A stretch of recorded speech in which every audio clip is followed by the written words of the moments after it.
तीन बार तो हो गया ही। देखो, the term hydrogen derive from two words, the combination of two word hydro and gen. Hydro and gen ये ग्रीक वर्ड्स हैं, जिसमें हाइड्रो जो वर्ड है ना, the meaning of hydro is water, the meaning of hydro is water, and gen का मतलब होता है जनरेटर और प्रोड्यूसर, बराबर। तो साइंटिस्ट ने ऐसा बोला कि ऐसा गैस जो वाटर बनाने के काम आ रहा है, which is used for the manufacturing of water, will be called as hydrogen। जिसे मैं यूज कर रहा हूँ क्या बनाने के लिए, वाटर बनाने के लिए, उसे मैं क्या नाम दे रहा हूँ, हाइड्रोजन। क्योंकि हाइड्रो का मीनिंग क्या हुआ, वाटर, और जेन का मतलब जनरेटर। तो ऐसा गैस जो ऑक्सीजन गैस से कंबाइन होकर वाटर प्रोड्यूस कर रहा है, उस गैस का नाम क्या दिया गया, हाइड्रोजन, बराबर। ठीक है, सबसे इंपॉर्टेंट पॉइंट से स्टार्ट कर रहे हैं अपन, पोजीशन ऑफ हाइड्रोजन गैस या position of hydrogen in periodic table. Position of hydrogen in periodic table, still the position of hydrogen is uncertain. अभी तक उसे कुछ प्रॉपर फिक्स पोजीशन नहीं मिली हुई है जिसके रीजन बताए जा सके। ठीक है, तो हम लोग ने अभी के लिए क्या किया, hydrogen is placed at the centre of the periodic table, बराबर। उसको बाहर की तरफ सेंटर पे रखा गया है, बराबर। और बहुत सारे जो ओल्ड पीरियोडिक टेबल में आप देखेंगे तो hydrogen is placed in a group 1, या तो ग्रुप 1 में रखा होगा, नहीं तो उसे बाहर किया होगा। बट हाइड्रोजन की ये जो पोजीशन है, why the position of hydrogen is uncertain. Question ये आता है कि ऐसा क्यों है कि हाइड्रोजन की पोजीशन अनसर्टेन है। कॉन्फ़िगरेशन देखा जाए तो 1s1 होता है, तो 1s1 के हिसाब say that hydrogen should be placed in group number 1। What do you say, yes or no? That hydrogen should be placed in group number 1। उस हाइड्रोजन को ग्रुप नंबर 1 में रहना चाहिए, बट हाइड्रोजन ग्रुप नंबर 1 में नहीं है। आप समझ रहे मेरी बात को, हाइड्रोजन ग्रुप नंबर 1 में नहीं है। तो ऐसा क्यों सोचा है, क्योंकि हाइड्रोजन जो है ना, इसका कुछ बिहेवियर जो वो हाइड्रोजन का बिहेवियर एनोमलस है। ये एनोमलस बिहेवियर उसकी पोजीशन को लेके बोल रहा हूं मैं।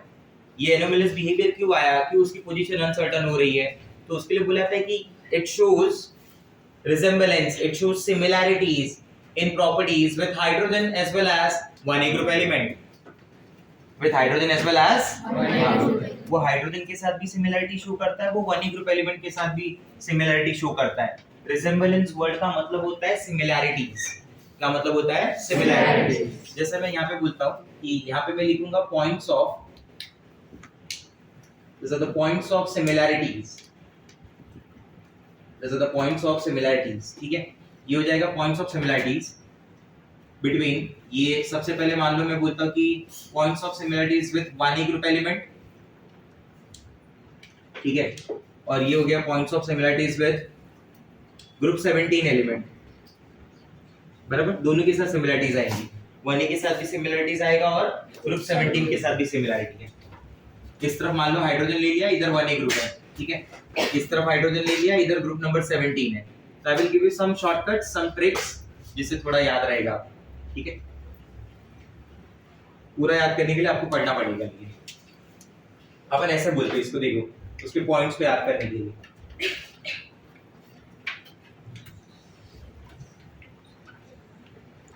पढ़ो क्या लिखा हुआ है, ओनस मोरे, किशोर मोरे का भाई ओनस मोरे। अगर ऐसा लिखा हुआ तो आप क्या पढ़ते हो,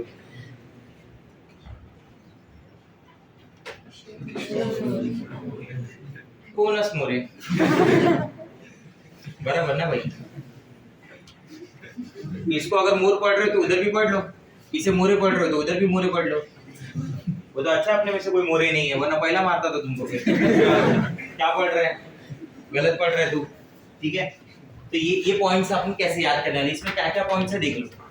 सबसे पहले ना, let's talk about electronic configuration, let's talk about it's electronic configuration. Hydrogen का जो कॉन्फ़िगरेशन होता है ना, that is 1s1, it's configuration is 1s1। और 1a का जो कॉन्फ़िगरेशन होता है, आउटर कॉन्फ़िगरेशन इज ns1। तो when you see 1s1 and ns1, तो आपको सिमिलरिटी दिख जाएगी कॉन्फ़िगरेशन में, ठीक है। हाइड्रोजन क्या है, 1s1 ही है आप बोलेंगे। तो 17 का क्या होता है, 17 का होता है ns2 np5, तो इसका मतलब मैं क्या बोलना चाहता हूँ, इस कॉन्फ़िगरेशन में क्या सिमिलरिटी मुझे दिख रही है, इस कॉन्फ़िगरेशन में मुझे ये सिमिलरिटी दिख रही है कि they need one electron to complete their shell.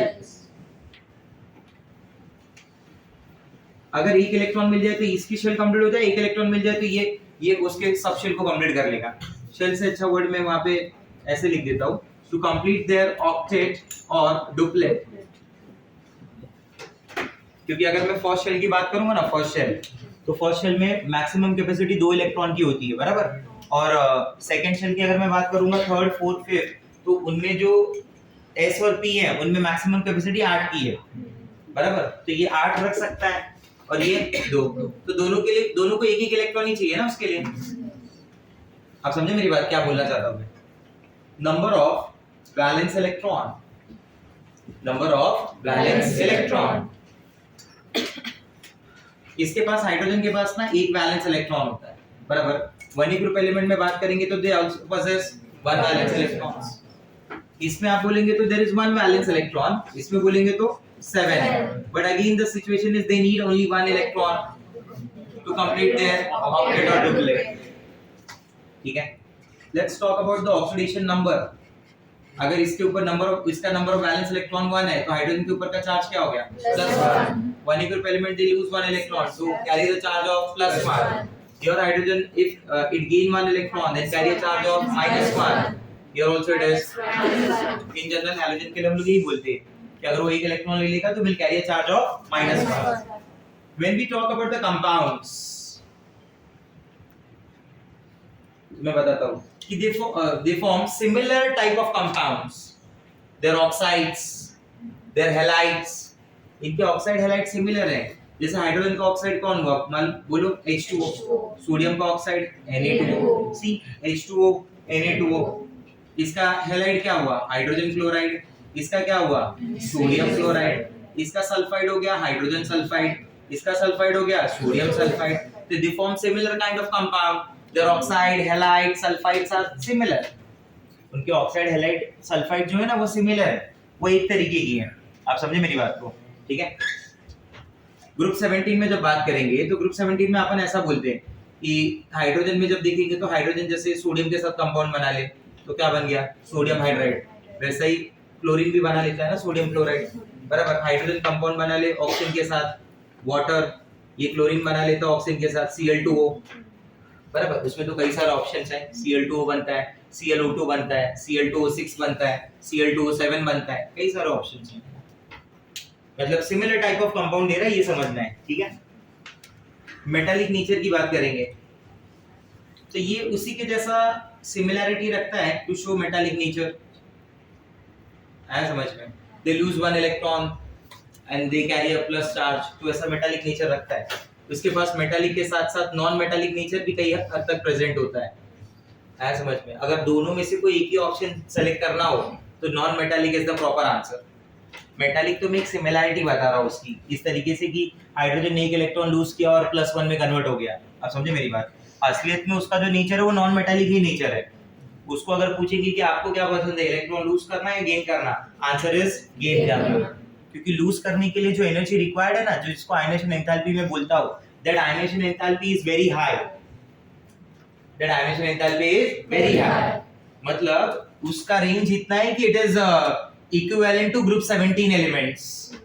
Group 17 के जो एलिमेंट है ना उसके बराबर की ऑलमोस्ट एनर्जी है उसके पास।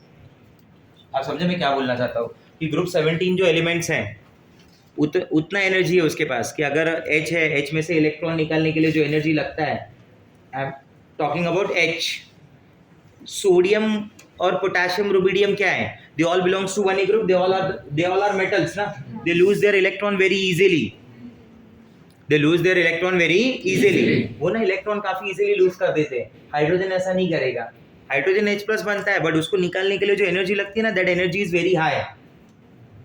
समझा? वो एनर्जी उसी के वो इक्विवेलेंट होती है हैलोजेंस के बराबर की।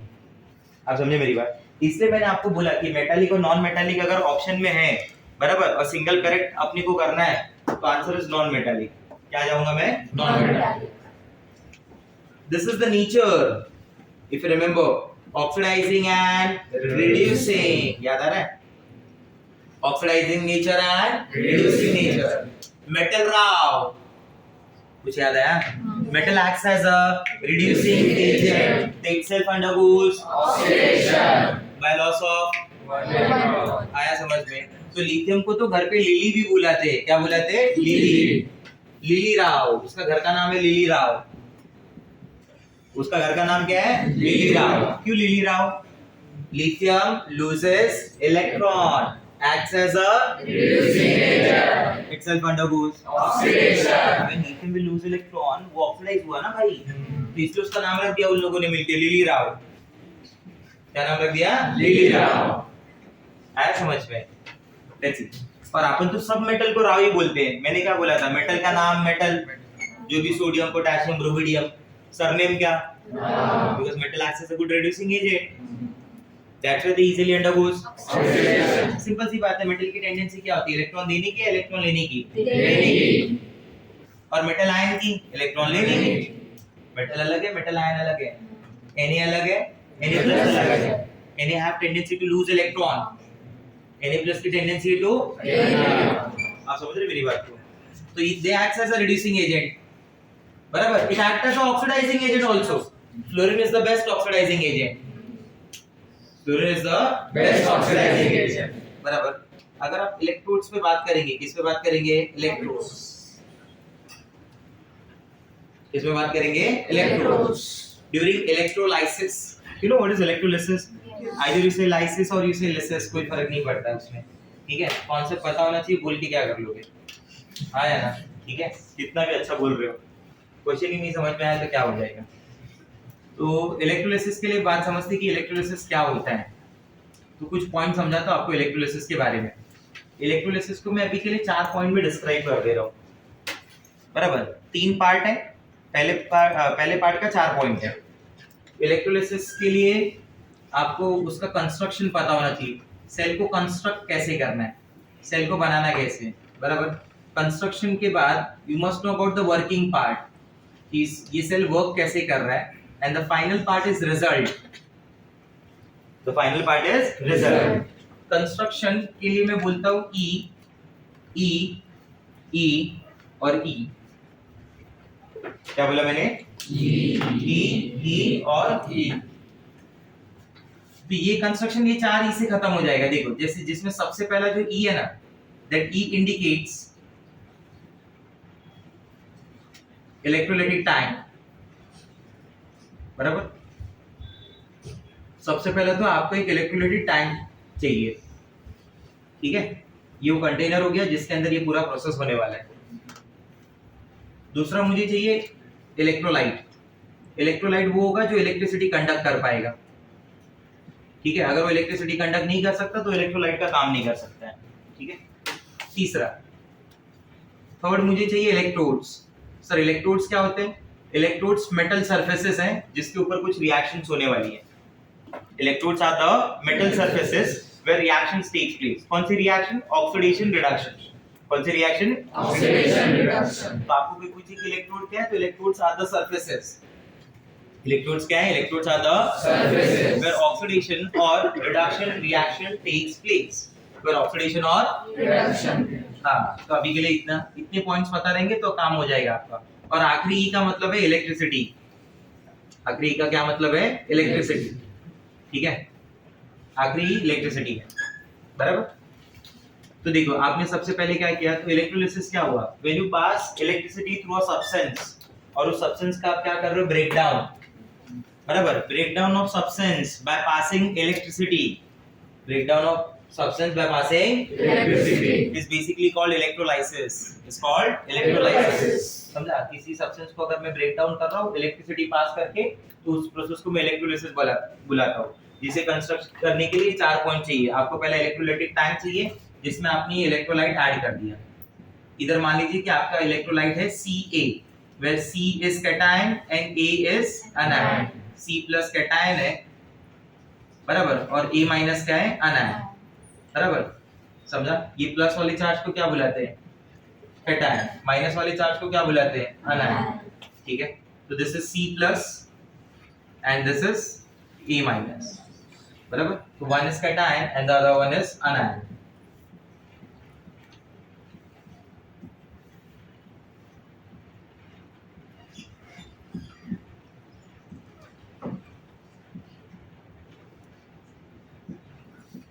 बराबर। This is the electrode tank in which electrolyte is kept.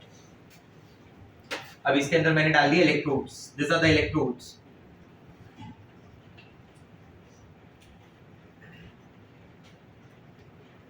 बराबर। सर इलेक्ट्रोड क्या होता है? Metal surface. ये मान लीजिए प्लैटिनम इलेक्ट्रोड्स हैं, मतलब these electrodes are made up of platinum, ठीक है। तो सर रिएक्शन में यूटिलाइज नहीं, वो रिएक्शन में यूटिलाइज नहीं होगा, जितनी प्लैटिनम मेटल होगी वो एज इट इज ही रहेगी, ठीक है। वो सिर्फ एक सरफेस है, इलेक्ट्रोड्स आर द सरफेसेस, वो एक सरफेस है फॉर द रिएक्शन, जहां पे रिएक्शन होना है बस, वो रिएक्शन में खुद इन्वॉल्व नहीं होगा। Remember that. ये प्लस हो गया, ये माइनस हो गया, पॉजिटिव प्लेट नेगेटिव प्लेट, बराबर, ठीक है। समझ रहे इतनी बात? अब देखो जब जो side positive plate positive terminal की कनेक्टेड है रॉड से, तो मैं बोलूंगा कि जो पॉजिटिव वाली साइड है वो पॉजिटिव टर्मिनल क्या करेगा मालूम है? It suck all the electrons from the metal surface, it suck all the electron from the metal surface. समझा? अब मान लो इस मेटल सरफेस से अगर मैंने सारे इलेक्ट्रॉन्स खींच लिए, तो अंदर अगर प्लस माइनस था तो क्या बचा? माइनस। प्लस तो खींच गया ना सब, मतलब इधर क्या बच रहा है बोलो?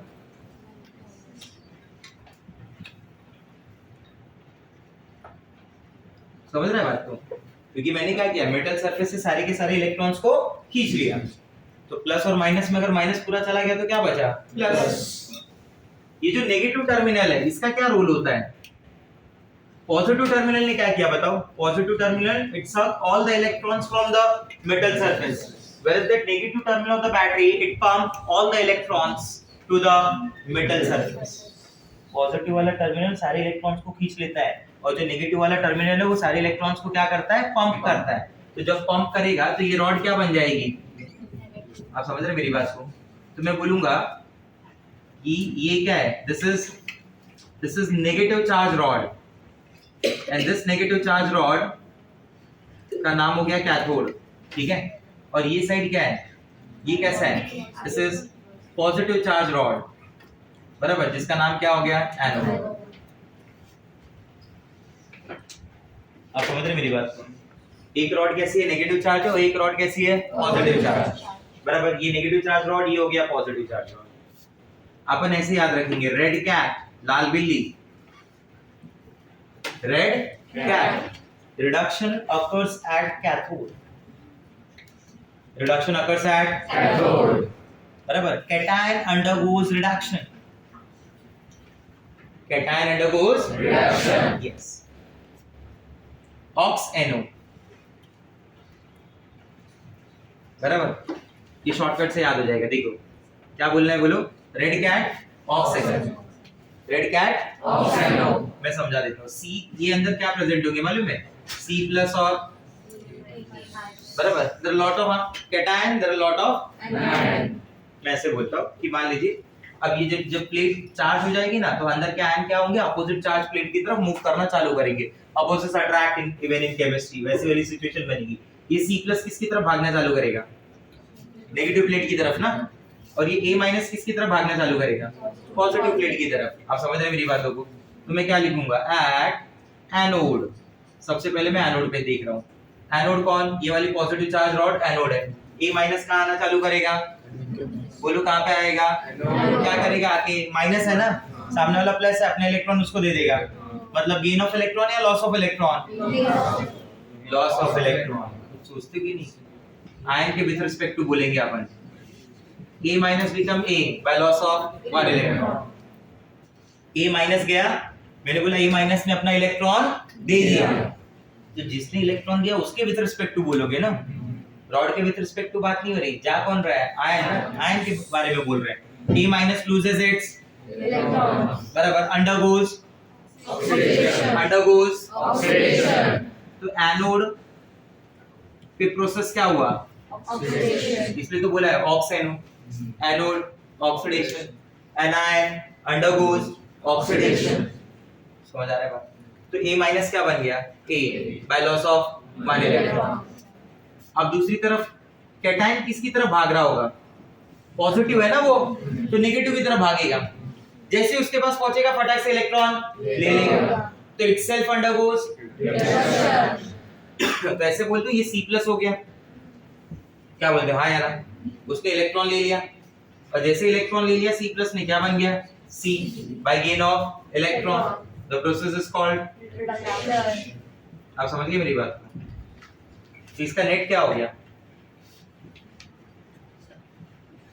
नेट रिएक्शन, इलेक्ट्रॉन कैंसिल हो गया, टोटल नंबर में क्या बचा बताओ? A minus plus C plus give you C plus A। ये A कौन है? A कहाँ पे मिल रहा है? A कहाँ पे मिल रहा है बताओ? A कहाँ पे मिल रहा है? और C कहाँ पे मिल रहा है? तो क्या मैं रिजल्ट में ऐसा नहीं लिख सकता? इसको बोलते हैं वर्किंग पार्ट। कौन सा पार्ट? वर्किंग। मैंने बोला था ना टोटल 3 पार्ट में बताऊंगा।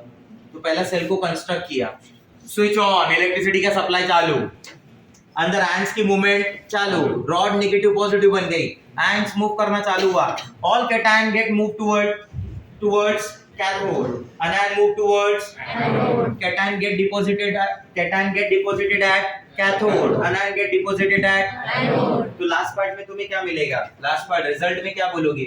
रिजल्ट में बोलोगे C is obtained at cathode, C is obtained at cathode and A is obtained at anode। आप समझ रहे हो मेरी बात को? C जो है वो डिपॉजिट हो रहा है कैथोड पे और A जो है वो डिपॉजिट हो रहा है anode. C is deposited at cathode, A is deposited at anode, C is deposited at cathode, A is deposited at anode। समझ गए बात को? ठीक है, तो समराइज करके मैं ऐसे भी बुला सकता हूँ, अपन याद करेंगे NCCRG एंड पावले, NCCRG एंड पावले। This is negative. नेगेटिव कौन है? नेगेटिवली चार्ज रॉड कौन है? C से कैथोड ही आएगा ना, कि C से एनोड भी हो जाता है नहीं ना? तुम्हारे केस में हो सकता है बाबा, तुम कुछ भी कर सकते हो। कैटायन R म्हणजे काय? All done by gain of electron. समझा कैसे रीड करना है? Negatively charged rod is called cathode, cation move towards cathode, undergoes reduction by gain of electron. P म्हणजे पॉझिटिव्ह ना, A म्हणजे एनोड, अगला A म्हणजे एनोड, O म्हणजे oxidation by loss of electron. आप समझ गए बात? ठीक है, लेट्स सी फ्यू एग्जांपल्स। कुछ इलेक्ट्रोलिसिस करके देख लेते हैं, ठीक है? जैसे अपन इलेक्ट्रोलिसिस कर रहे हैं अभी, सबसे पहली मोल्टन NaCl की, बोलो किसका? Molten NaCl। Molten NaCl, molten का मतलब हो गया मेल्ट फॉर्म ऑफ NaCl। तो मेल्ट फॉर्म में क्या होता है कि Na+Cl- ना सेपरेट हो जाते हैं।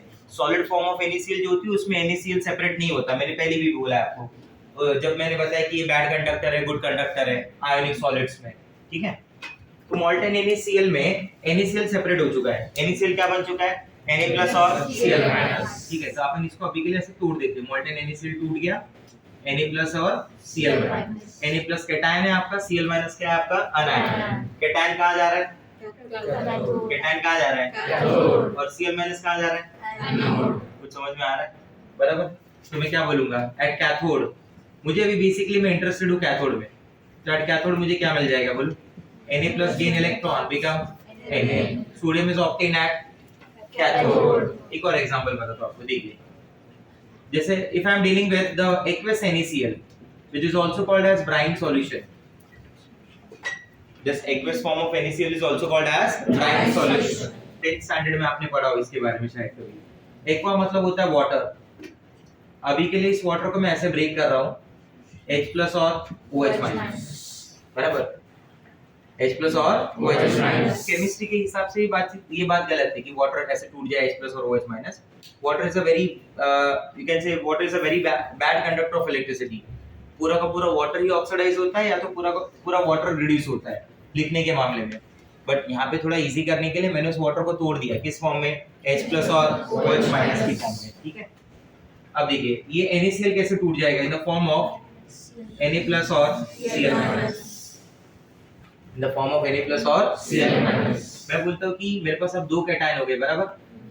H+ और बोलो H+ और हाँ। Now there are how many cations? 2। Tell me how many cations? 2। How many cations? 2। जब 2 कैटायन हो गए तो कैथोड पे पहुंचने के लिए कंपटीशन आ गया। अभी तक क्या अकेला था ना? तो ऐसा कुछ था ही नहीं। Now there are two cations, तो इनमें देखते हैं उनका डिस्चार्ज पोटेंशियल। कैटायन क्या होते हैं? जिन पे पॉजिटिव चार्ज हो ना। कैटायन क्या होते हैं? जिन पे पॉजिटिव चार्ज हो। जो अपने पॉजिटिव चार्ज को जल्दी डिस्चार्ज कर देगा वो पहला पहुंचेगा, तो इसलिए उसका नाम क्या हुआ? Discharge potential. तो अभी के लिए मैं ऐसे बता दे रहा हूँ, मैंने आपको सीरीज भी बताई है, इलेक्ट्रोकेमिकल सीरीज, ली पीसीएस मैम्स वाली, बट ठीक है अभी मैं वो इन्वॉल्व नहीं कर रहा हूँ यहाँ पे मैं थोड़ा शॉर्ट वे में समझा दे रहा हूँ कि Na+ और H+ में आप H+ को विनर मानेंगे। Na+ और H+ में आपका विनर कौन हुआ? H+। तो H+ जब कैथोड पे जाएगा तो क्या बन जाएगा बोलो? H, 2 H+ है, 2 इलेक्ट्रॉन लेंगे, 2H मतलब क्या हो गया? H2। तो ये हाइड्रोजन गैस कहाँ मिली आपको? कैथोड पे, एनोड पे? कैथोड। आप समझे मेरी बात? ये Cl- कहाँ जाएगा? Cl- बोलो, Cl- जाएगा एट एनोड, क्या मिल जाएगा? Cl। अगर 2 Cl- है तो हम इसको ऐसे लिख देता हूँ, चाहिए तो Cl- become Cl by loss of 1 electron. If there is one more Cl- ion, it becomes Cl2 by loss of 2 electrons. तो मुझे बोलो हाइड्रोजन गैस कहाँ पे मिला? और सोडियम मुझे कहाँ पे मिला है? कैथोड। अरे कैथोड है भाई। सोडियम मुझे कहाँ पे मिला है? कैथोड। और मुझे हाइड्रोजन गैस कहाँ पे मिली? कैथोड। ये अंदर Na+ OH- तो एज इट इज रह गया ना? हाँ या ना? ये हम साथ साथ है वाली story.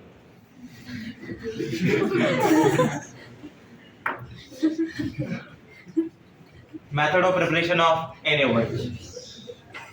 This is one of the method of preparation of NaOH. बराबर, ऐसी सब बातें लाइफ में चलती नहीं है, तो this method is not suitable for the preparation of NaOH. This method is not suitable for the preparation of NaOH. ऐसा दिख तो रहा है NaOH बन रहा है, but ये मैन्युफैक्चरिंग मेथड नहीं है। जब कहीं पे NaOH बनाएंगे तो इस मेथड को पहले डिस्कार्ड कर देंगे। आप समझे मेरी बात? ठीक है, ये क्लियर हुआ मैंने जो बोला? सोडियम कहाँ मिला? कैथोड। हाइड्रोजन कहाँ मिला? कैथोड। तो मैं बोलता हूँ कि दोनों तो कैथोड भी मिल रहे हैं ना, बराबर। तो मुझे ये देखना है कि they are obtained at which electrodes during electrolysis, बराबर।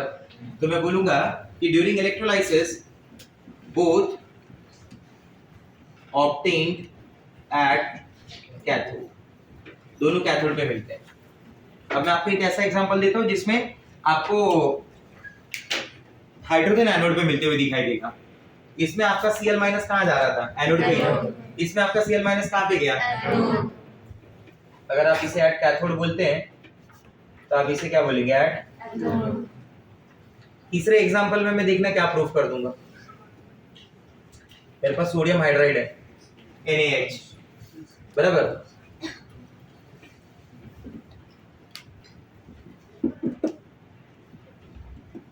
Electrolysis of sodium hydride. Sodium hydride कैसे टूटेगा बताओ? Na+H- at cathode Na+ gain electron becomes Na, सही है। At anode H- become H bye loss of 1 electron, तो 2 H- होगा, H2 बनेगा bye loss of 2 electron. Which gas? Hydrogen gas. समझा नहीं समझा मेरा बात? तो कौन सी गैस बन गई? Hydrogen gas. किधर बन गई? एनोड पे बन गई। किधर बन गई? एनोड पे। समझ में आ रहा है? थोड़ी देर पहले हैलोजन भी एनोड पे मिल रहा था ना? हाइड्रोजन भी कहाँ मिल रहा है? एनोड। सिमिलरिटी क्या लिख दूंगा कि both obtained at anode, both obtained at anode. समझा? तो ये तो मैंने सिर्फ क्या डिस्कस की है? सिमिलैरिटीज। ऐसा नहीं है खाली सिमिलैरिटीज है भाई, आया समझ में? आया ना? बराबर। अगर कोई अच्छा है तो वो बुरा भी है, 100% अच्छा हो तो भगवान बन गया फिर तो वो। ऐसा कोई बोल ही नहीं सकता कि मेरे अंदर पूरा का पूरा मैं 100% मेरा अच्छा ही है, बुरा है ही नहीं, तो फिर भगवान हो गए फिर तो। फोटो लगाओ तुम्हारा कल से। वही हुआ ना, अगर 100% अच्छा ही, ऐसा हो ही नहीं सकता। आप समझे मेरी बात? ठीक है, तो सिमिलैरिटीज है तो डिफरेंसेस भी मिलेंगे, वरना एलिमेंट अलग ही नहीं हो सकता ना। आप तो बोले फिर तो एक ही टाइप के एलिमेंट है, अलग अलग नाम से बुला रहे शायद अपन। बोलेंगे जब इतनी सारी सिमिलरिटीज है तब तो ये पॉसिबल है ना, no, there are differences also. Sodium as a crystal मिलता है, सॉलिड होता है. हाइड्रोजन ऐसा गैस होता है. आ गया डिफरेंस.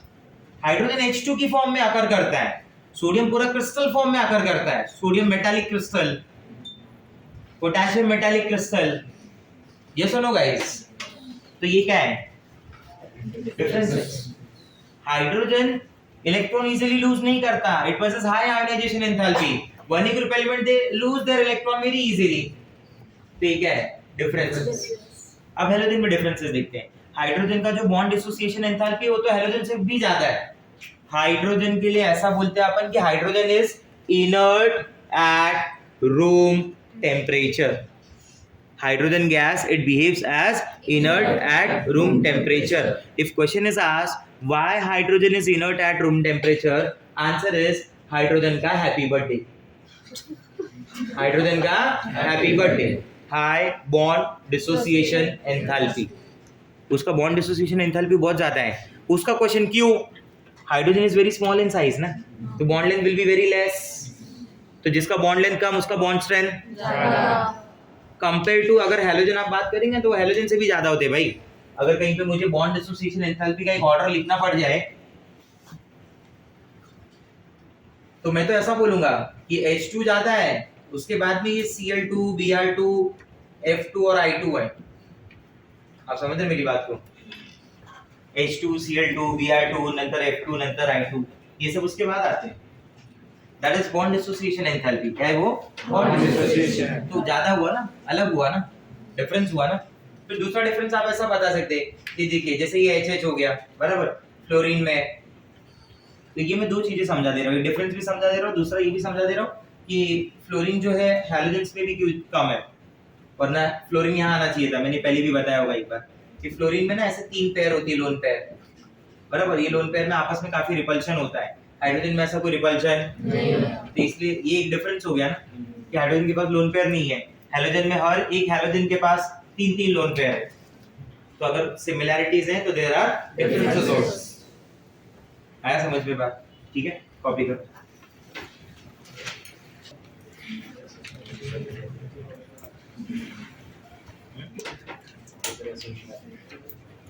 मेरे को तो क्या बोला तू?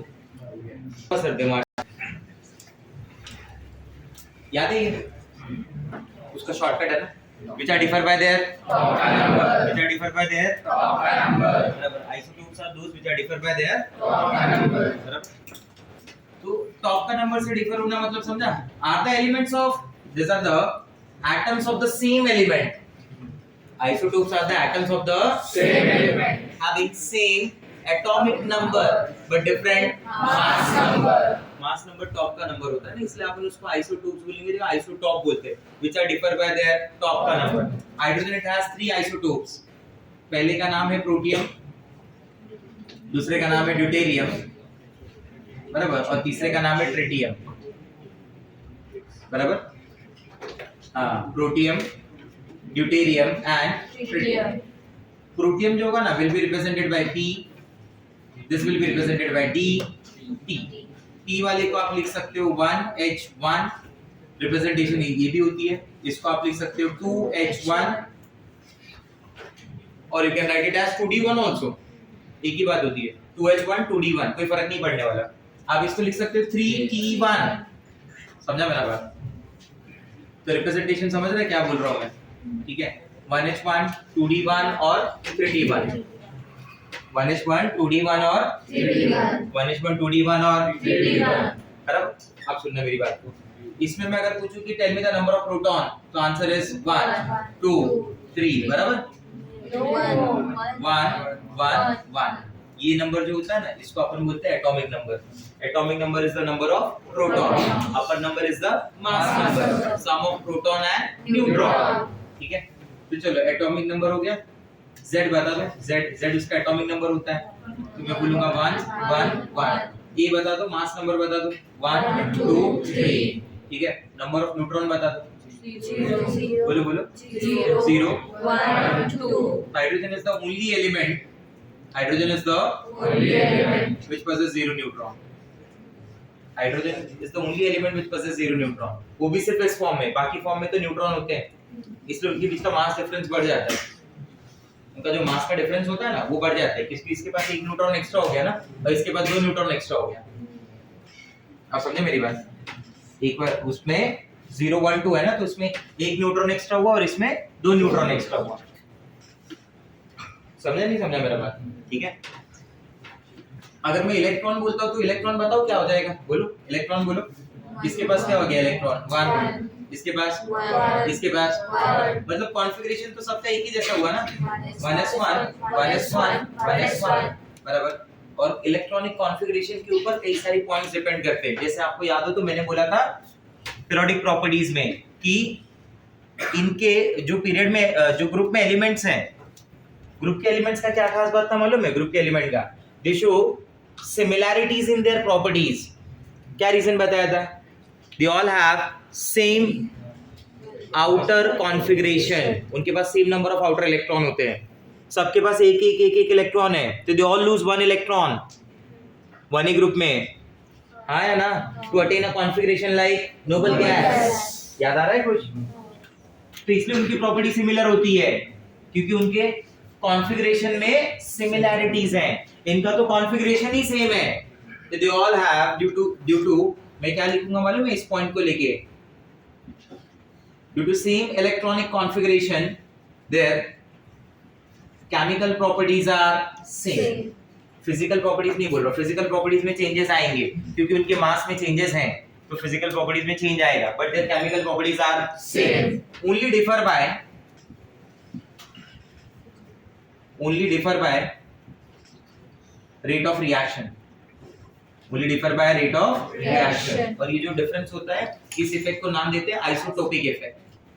What it is called? Isotopic effect, बराबर। इसको अपन बुलाते हैं isotopic effect. What it is called? Isotopic effect. ये जो आइसोटोप के बीच में डिफरेंसेस है प्रॉपर्टीज के अंदर, उस इफेक्ट का नाम है isotopic effect. Let us understand that. When H2 combined with Cl2 na, it gives you HCl, it is called hydrogen chloride. And when deuterium combines with Cl2, it gives you DCl, it is called deuterium chloride. Only the difference is these two reactions are differ by rate of reaction. आप समझ रहे मेरी बात को? इन दोनों के बीच में rate of reaction का डिफरेंस है। H2 plus Cl2 का रिएक्शन रिलेटिवली फास्ट होगा D2 plus Cl2 के, क्योंकि D2 के बॉन्ड को ब्रेक करने के लिए required energy is more compare to H2। आप समझ रहे मेरी बात को?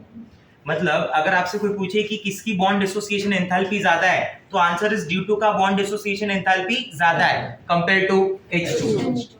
Bond dissociation enthalpy of D2 is more compare to H2। That is the reason, आपने ऐसा सुना होगा कहीं पे, there is something called heavy water. H2 is called water and D2 is called heavy water. बराबर। Heavy water is used in a nuclear reactors as a moderator. ये उसी का एप्लीकेशन कैसे हुआ समझो, कैसे सोचा गया होगा कि वाटर अगर यूज कर रहे हैं तो वाटर में H और O के बॉन्ड इजीली ब्रेक होंगे, बट उसी की जगह अगर DOD यूज होने लगे, DOD is heavy water D2O in which deuterium is used, hydrogen की जगह क्या है? ड्यूटेरियम। तो वो क्या करेगा, बॉडी बोल रहा हूँ, उस न्यूक्लियर जो रिएक्टर है उसमें अगर हेवी वाटर प्रेजेंट होगा तो रिएक्शन की स्पीड क्या हो जाएगी? स्लो, क्योंकि पहले के कंपेयर में वाटर को ब्रेक होने में एनर्जी ज्यादा लगेगी, टाइम ज्यादा लगेगा। तो इसलिए बोला जाता है कि heavy water is used in nuclear moderator, nuclear reactor as a moderator. Nuclear reactions के स्पीड को मॉडरेट करने के लिए यूज किया जाता है। लॉजिक समझे क्या होता है? अगर आप ऐसा हेवी वाटर ड्रिंक कर लें तो ऐसा हेवी वाटर अगर बॉडी के लिए सुटेबल नहीं है, क्योंकि जो बॉडी के जो बायोलॉजिकल रिएक्शंस हैं जो वाटर की वजह से हो रहे हैं, अगर वहां पे हेवी वाटर आने लगेगा तो उसे ब्रेक करने के लिए एनर्जी ज्यादा रिक्वायर्ड होगी, टाइम ज्यादा लगेगा, व्हिच इज नॉट गुड। समझा? आप बायोलॉजिकल जो रिएक्शंस है वो स्लो हो गए ना, बॉडी के बायोलॉजिकल रिएक्शन स्लो होना मतलब बॉडी के लिए हार्म है ना। नहीं समझा मेरा बात? तो अगर कहीं पे ऐसा लिखा हो कि heavy water is safe for drinking purpose, answer is no. What is the reason? क्योंकि उसका ब्रेकडाउन स्लो होता है, वो बायोलॉजिकल रिएक्शन को स्लो कर देगा। नहीं समझा मेरा बात? क्लियर हो रहा है मेरा पॉइंट? ठीक है, तो ये हो गया आइसोटोप्स के बारे में। अगला जो होता है that is different form, different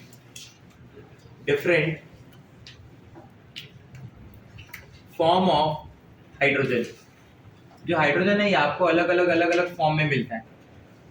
there various form of hydrogen. Hydrogen की कई सारी फॉर्म्स होती हैं, ठीक है। तो बेसिकली यहाँ पे मैं हाइड्रोजन को दो फॉर्म में डिवाइड कर रहा हूँ। एक फॉर्म को मैं नाम देता हूँ एटॉमिक हाइड्रोजन, ठीक है, और एक फॉर्म को मैं नाम देता हूँ मॉलिक्यूलर हाइड्रोजन, ठीक है। पहला फॉर्म कौन सा बोल रहा हूँ मैं? Atomic hydrogen. और दूसरा फॉर्म में क्या बोल रहा हूँ? मॉलिक्यूलर हाइड्रोजन, ठीक है। एटॉमिक हाइड्रोजन को तीन फॉर्म में अपन डिवाइड कर रहे हैं। एक सबसे पहला वाला होता है simple atomic hydrogen. The first form is called what? Simple atomic hydrogen. Second वाली जो फॉर्म होती है ना, it is popular by the name of nascent hydrogen. It is popular by the name of nascent hydrogen. और तीसरी जो form होती है उसको बोलते हैं ऑक्लोजन। क्या फॉर्म से बुलाते हैं? ऑक्लोजन। तो ऑक्लोजन समझ लीजिए क्या है पहले। ये मान लीजिए एक मेटल सरफेस है, ठीक है। आपने एक हाइड्रोजन रिएक्शन पढ़ा होगा जिसमें रेनी निकल पीटी पीडी ये सब यूज किया होगा। हाइड्रोजन पास करते हैं, hydrogen is passed over a metal surface. तो जो हाई टेंपरेचर होता है ना, that result in breakdown of hydrogen bond. तो H2 टूट के H बन चुका है और ये H जाके उस मेटल के ऊपर चिपक जाता है, उसको बोलते हैं एड्सॉर्प्शन। क्या बोलते हैं? एड्सॉर्प्शन। तो वहां पे टर्म ऐसे यूज होता है कि that hydrogen get absorb on the surface of platinum, that hydrogen get absorbed on the surface of nickel, that hydrogen get absorbed on the surface of palladium। आप समझ रहे मेरी बात को? ऐसे टर्म्स यूज किए जाते हैं। वो हाइड्रोजन प्लैटिनम के सरफेस पे एब्सॉर्ब हो, वो हाइड्रोजन पीडी के सरफेस पे एब्सॉर्ब हो, ऐसा सब बोला जाता है। तो जब ऐसे हाइड्रोजन एब्सॉर्ब होगी उनके सरफेसेस पे, ठीक है, तो ऐसा हो गया। ये इधर हाइड्रोजन यूज। तो ये जब ये एब्सॉर्ब हो रही है तो उसकी फॉर्म क्या है? H है या H2 है? H2 टूट गया है भाई, H2 टूट गया है। वो कौन सी फॉर्म है? हाँ, तो ये प्रोसेस को नाम देते हैं ऑक्लोजन। नॉर्मली इसे एड्सॉर्प्शन बोला जाता है। नॉर्मली क्या बोला जाता है? एड्सॉर्प्शन। बट यही जब मेटल हो, निकल प्लैटिनम पैलेडियम, बराबर, निकल प्लैटिनम पैलेडियम ये मेटल्स हो और H हो, तो उसे ऑक्लोजन बोला जाएगा। समझ गए मेरी बात को? नॉर्मली इसे क्या बोला जाएगा? एड्सॉर्प्शन। क्या बोला जाएगा? एड्सॉर्प्शन। कोई और गैस होती, कुछ और होता तो एड्सॉर्प्शन बोलते, बट NiPT_PD है। कौन कौन है? NiPT_PD और H एड्सॉर्ब हो रहा है तो उसे ऑक्लोजन बोल देना, ठीक है। नेसेंट हाइड्रोजन तो तुमने कितनी बड़ा प्रिपेयर की होगी, हाँ है ना? Sodium अमालगम and water, sodium and your favourite organic compound ethanol. बोला खुशी आ गई एकदम चेहरे पे। इतनी अच्छी बात बोल रहे हैं आप, पहली बार सुन रहा हूँ अच्छी बात है आपके मुंह से। नहीं सुना इथेनॉल? कुछ कितना हो रहा है देखिए। तो वो that also produce nascent hydrogen. मैं मालूम पड़ा थोड़ी देर में बोला पूछ रहे या बुला रहे मेरे को ऐसे बार-बार। बुला रहे तो टाइम बोलो इनडायरेक्टली, फिर शाम को 7 के बाद बोला आ जाऊंगा क्लास की इधर ही आ जाऊंगा। नहीं क्लास की इधर नहीं, थोड़ा उस तरफ आना। Let's see. So that is nascent form. Nascent का वर्ड का मतलब होता है न्यूली बॉर्न। नेसेंट वर्ड का मतलब क्या होता है? Newly born. जब अलग अलग सोर्सेस से, जैसे ये सोर्सेस मैंने बोले ना आपको, इसका रिप्रेजेंटेशन ऐसा होता है। ब्रैकेट इसलिए लगाते हैं, अपन बोलते हैं इट इज हाईली अनस्टेबल, तो नीड उसको काफी केयर का जरूरत है, इंटेंसिव केयर होनी चाहिए उसकी, इसलिए ब्रैकेट लगाते हैं। जैसे घर में जो नेसेंट बेबीज हो, जो किसी के घर में न्यूली बॉर्न बेबीज होते हैं, बराबर, तो वो तुम जैसे लोगों को तो उनको हाथ भी ना लगाना। पूरा 15 दिन से आया नहीं बाबा, इन्फेक्शन हो जाएगी उसको। हाँ ये सच बात है, तुम्हें तो देखने ही ना थे 20-25 दिन। बोले इसका परछाई पड़ गया तो और प्रॉब्लम हो जाएगी। बोला एक तो है घर में और 2-3 हो जाएंगे फिर, तो इसलिए फिर होगा दूर रखते हैं। ये भी एक रीजन है, और एक रीजन में इन्फेक्शन वाला है। मैंने क्या दोनों रीजन तुमको समझा दिए। ये तो उनका एकदम इंटेंसिव केयर करते हैं, उनका एकदम इंटेंसिव केयर करते हैं। आप समझे मेरी बातों को? क्लियर हो रहा है क्या बोलना चाहता हूँ मैं? वैसे ही ये H को इसलिए ब्रैकेट में रखते हैं कि it is freshly prepared hydrogen. समझा? तो इस पर इसमें क्या डिफरेंस है बताता हूँ ना, आने तो दो उधर तक। It is prepared from It is prepared from different sources. It is prepared from different sources. अलग sources नहीं.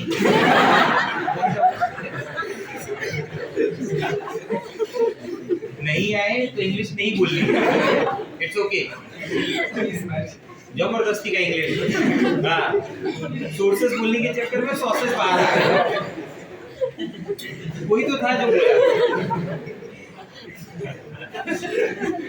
भाई इतने सारे लोगों को एक जैसा एक बार में नहीं लग सकता है.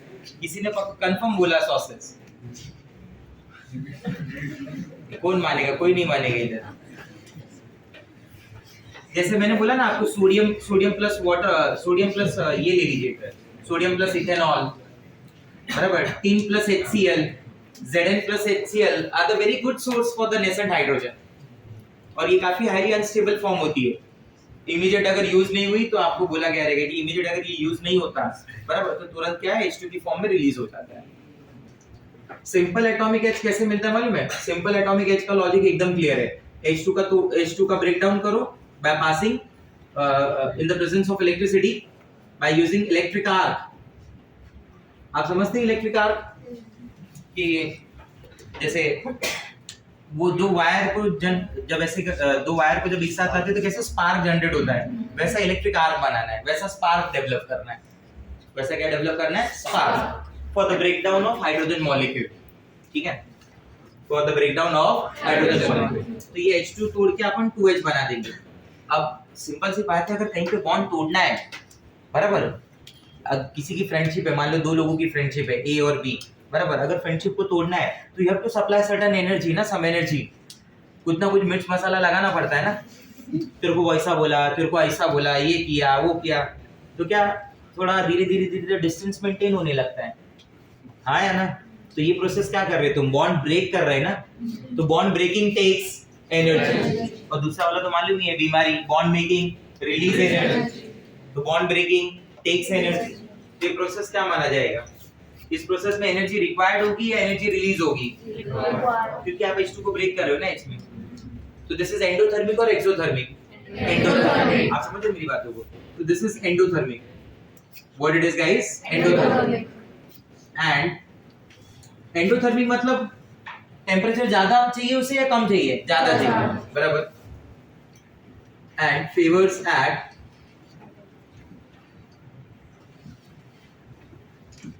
low temperature. It is endothermic and favors at low temperature. Sorry, endothermic मतलब हो गया favors at high temperature. बराबर. and low pressure. ठीक है. low pressure का क्या लॉजिक है वो अभी मैं नहीं समझा सकता आपको, क्योंकि आपन ने अभी तक केमिकल इक्विलिब्रियम करके पार्ट होता है वो नहीं किया है. तो ये वहां से रिलेटेड है. ये रिवर्सिबल रिएक्शंस होती है वहां से रिलेटेड. तो इसके लिए अभी थोड़ी देर रुक जाएंगे बराबर. इन सब फॉर्म्स में अगर आप पूछेंगे ना मुझे, तो सबसे ज्यादा जो रिएक्टिव फॉर्म होती है ना, रिड्यूस किसी कंपाउंड को रिड्यूस करने के लिए जो सबसे ज्यादा तैयार फॉर्म होती है वो सिंपल एटॉमिक हाइड्रोजन होती है बराबर. उसके बाद नेसेंट H आता है. उसके बाद नेसेंट H आता है, समझा? आखिरी में ऑक्लोजन आता है, उसके बाद में मॉलिक्यूलर हाइड्रोजन्स आती हैं. तो रिएक्टिविटी के मामले में, रिड्यूस करने के मामले में सबसे बेटर ये है. तो पूछा जाए कौन सबसे ज्यादा रिएक्टिव फॉर्म है, तो आंसर इज दिस. ये सब लेवल 1 के एमसीक्यूज में मिलेंगे आपको. ये जो थ्योरी मैं बोल रहा हूं ना, ये सब लेवल 1 के एमसीक्यूज में मिलेंगे. क्लियर हुआ ये बात? आया समझ? मॉलिक्यूलर हाइड्रोजन जो है वो दो पार्ट में अपने पास. The first form is called ortho hydrogen and the second form is called para hydrogen. ठीक है. एक फॉर्म को अपन बोलते हैं ऑर्थो हाइड्रोजन, एक फॉर्म को अपन बोलते हैं ortho hydrogen and para hydrogen. अब ऑर्थो हाइड्रोजन पैरा हाइड्रोजन को समझ लीजिए. मैं ऐसा जब बोलता हूँ कि मान लीजिए अगर एक बॉन्ड बनाना है, तो मैंने क्या बताया था कि एक एक इलेक्ट्रॉन की शेयरिंग होनी चाहिए ना. ऐसे एग्जांपल दिया था, याद है? ये बॉन्डिंग हो गई, एक एक इलेक्ट्रॉन की शेयरिंग होनी चाहिए. आया समझ में? अरे ये सुनो गाइस, बराबर? समझा नहीं समझा मेरा बात? हाँ या ना? हाँ. पक्का? अब देखना, ये अगर स्पिन की तरह कंसीडर किया जाए, तो अगर मैंने इस तरफ से ऐसे हाथ दिया है तो उसने दूसरी तरफ से हाथ दिया ना, डायरेक्शन अपोजिट था फॉर द बॉन्डिंग पर्पस. अपन उसको ऐसे बोलते थे, एक ऐसा होना चाहिए तो दूसरा ऐसा हो सर. तो बॉन्ड बन गया, मॉलिक्यूल बन गया, ठीक है। ये तो इलेक्ट्रॉन की स्पिन है ना, मैं इसके बारे में बात नहीं करने वाला हूँ। ये सब जो बताया था ये बॉन्डिंग में बताया था ना। अब मैं ऑर्थो हाइड्रोजन पैरा हाइड्रोजन कैसे बना रहा हूँ, ये देखो, ये ऑर्थो है, ये हाइड्रोजन का मॉलिक्यूल है। अगर मॉलिक्यूल बना मतलब बॉन्डिंग हो गई है, दोनों के इलेक्ट्रॉन एक दूसरे को क्या है, अपोजिट, समझा यार। ये दोनों इलेक्ट्रॉन अपोजिट डायरेक्शन में बॉन्ड बन गया है। I am talking about the nucleus, I am talking about the nucleus. इसके न्यूक्लियस में होता है प्रोटॉन, इसके न्यूक्लियस में क्या होता है, प्रोटॉन, और वो भी अकेला प्रोटॉन, और कोई है भी नहीं ना भाई, और कोई है भी नहीं। तो उसकी स्पिन को अपन देख रहे हैं, प्रोटॉन की स्पिन को, और उसको बोलते हैं न्यूक्लियर स्पिन। क्या बोलते हैं, न्यूक्लियर स्पिन। अगर इन दोनों की न्यूक्लियर स्पिन एक जैसी है, if they are in a same direction, दोनों की न्यूक्लियर, दोनों की प्रोटॉन की स्पिन एक जैसी है, तो उसे बुलाएंगे ऑर्थो हाइड्रोजन। क्या बुलाएंगे, ऑर्थो हाइड्रोजन। अगर मान लीजिए वही न्यूक्लियर की स्पिन अलग अलग है ऐसी, तो उसे बुलाएंगे पैरा हाइड्रोजन।